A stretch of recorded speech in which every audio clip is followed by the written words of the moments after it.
Have you ever been ignored? I'm sure you know what it feels like. That friend who didn't listen to you, the teacher who didn't acknowledge your idea.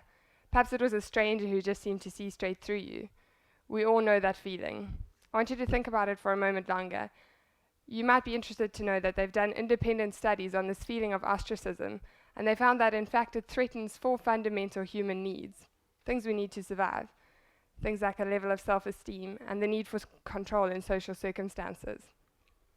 When these needs are threatened, we feel psychological pain and distress. I'm sure you know this. And you know that we like being together, and we like the feeling of being linked in. We're all on Facebook, and we've all used those once salty terms in our country. Our rainbow nation, place of unity and equality. We all buy proudly South African products, and we're quick to remind elders that we belong to the new South Africa. But if this is what we're saying, what are we doing? How about that time you drove up to the robot and that man offered you his palm again? Or this morning, driving down the road, tongue clicking at the bin digging again? We forget to respect our brothers and sisters every day. That woman at the till, the man watching over your car. And when we buy freedom for our consciences, we do it with our unwanted things. We toss our holy unwashed clothes to the poor, toss our doggy bags at the hungry. The fact is that all of this reinforces disunity. It wounds pride in our country, and instead of a rainbow, we precipitate this dark and gloomy cloud over the idea that we are equal, that all belong, that there is togetherness. The truth is, we need to bring what it is that we are saying into the realm of what we do every day. Every time we eat, we think, we work, we shop, we play. Who else could be affected by this? When we eat, who else can enjoy a meal? When we go to school, who else can we teach? When we buy something for ourselves, who else can benefit from this purchase? Essentially, we see 2 big world problems, 2 opposing worlds. In one, the world of the poor, the one that we are faced with every day in South Africa. People who have nothing and who need more. The other, one that we might be more familiar with in our own lives, is the world of mindless, perpetual consumerism. People who have everything and still can't get enough. What if merging these 2 worlds could actually heal the wounds in both? We're so quick to think that the poor need us. They couldn't possibly have anything to contribute to our comfortable lives. When we do this, we miss out on a world of life lessons, of experiences. We're quick to look to the rich or the powerful for wisdom, when we forget to ask the people rich in life experience for it. If we want to understand what sharing with the poor is, we need to share our lives, our stories, and we need to give people the space to do the same. I believe that there is a way to merge those 2 worlds, and I think it starts with a one-for-one way of life. I was fortunate enough to be a part of a project which works on this one-for-one way of life. Sons and Daughters sells t-shirts and hoodies for the price that covers the cost of manufacturing 2. This way, one hoodie can be given to the buyer who's paid for the shirt, and another can be given through a responsible channel to someone who needs a shirt. Sons and Daughters started about a year ago when our founding member, Sarah Burton, shared the idea over coffee.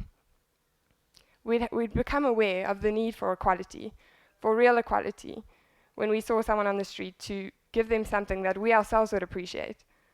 We're driving up to the robot, seeing that man in a hoodie that you yourself would want to buy, or in a hoodie identical to the one that you were wearing, make you see him more as an equal. It's difficult to build a relationship with someone you don't see on the same level as you. We started out by involving our friends. We did this through word of mouth and through online media. And the response that we got was what catapulted us forward, and it's still what encourages us today. We were reminded early on to lay big foundations, and so we started big with social media. And we laid these foundations even though we were starting small, and we're grateful because it's what's carried us through today. In winter of last year, we manufactured and sold 51 hoodies and manufactured 201. Sorry, my maths is wrong, 102. So that we could give away 51 hoodies.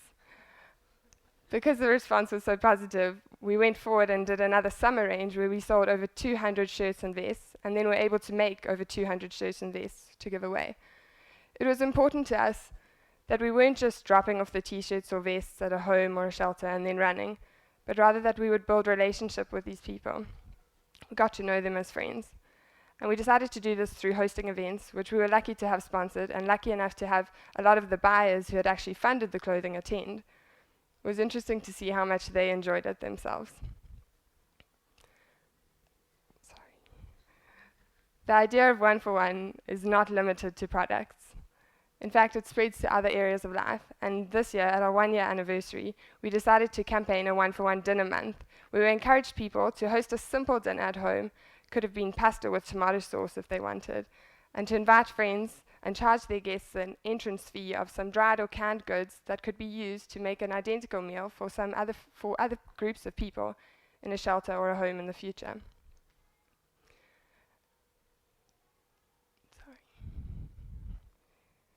1 year later, and we've learned many lessons. We've had a lot of experiences, and I'd like to share some of the lessons with you. Our first one probably was learning how to handle the manufacturing business. The beginnings of our team were medical students, and we had no idea how to source textiles, how to manage manufacturers, how to market our products. And time again, we were reminded that we were out of our depth. We had no idea what we were talking about. Our biggest mistake, probably most memorable, was finding out halfway through a very long drive that in our recent order of t-shirts, we'd forgotten to count them from the supplier. Halfway along this drive to George, we realized we had 25 invisible, paid-for t-shirts that we had to recover before we could sell them. We learned from diving straight in, and we were able to do this because we were passionate about the values of the idea and the project, and also because of the encouragement of our friends who found the idea inspiring as well. Another lesson we learned was to refine our project from beginning to end because those values were so important to us. And so for the manufacturing of our t-shirts at the beginning, everything in the t-shirt went from fabric on the roll to the finished product in Woodstock, or supporting local businesses. And this was important to us because we were in the city of Cape Town and we wanted to be part of that family of Cape Town. Also important to us was to give through responsible channels that wouldn't encourage a cycle of poverty. So we used existing charities that are already doing good work in our city. Of course, this also meant we didn't have to set up our own charity and to spend the time that it would take to set those foundations in place as well. And so if you like the idea of one-for-one, we've put together some simple steps to making it work for you. And the first one is to tell someone. If you have an idea, no matter how small or what you think people might say, spread it and share it. This simple step of courage is the line that you cross between a fleeting thought and a potentially multi-life changing project. The second thing is to build a strategic team. We all have strengths and we all have weaknesses, and if you can recognize those weaknesses and recognize the people in your life who are passionate about the things that you are passionate about and have strengths where you have weaknesses, build them into your team and use their strengths. The third thing is to practice being a salesman. This we struggled with in the beginning. It took us about 7 minutes to get across our idea, and it left people more confused than when we had started. So we had to learn to refine what we were explaining. You want people to see how they can help, how they can get involved in your simple explanation. The fourth thing, to keep in touch.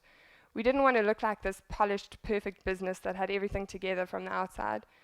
We wanted to establish personal contact, and we did this through commenting on people's comments on our Facebook or on our Twitter, and through keeping that contact going. Also keeping in touch with the people that we had given the hoodies or the shirts to, starting slowly to open our circles to them. We all know what it feels like to be on the outside, and if we can open our circles, we can help someone else not to feel that way. The fifth one, to spread it. This is what we're doing. So many people said to us, "This is your idea. What if someone copies you?" We had to say, "Please, copy our idea." This is not about holding on to our version of one-for-one, because to do that would only stifle its growth. It's like keeping a pet chicken to yourself by insisting that it stays inside the shell. There's no joy, there's no life, and it's impossible. We'd love to see the phrase one-for-one become as well known and well used as buy one, get one free. There's no copyright here.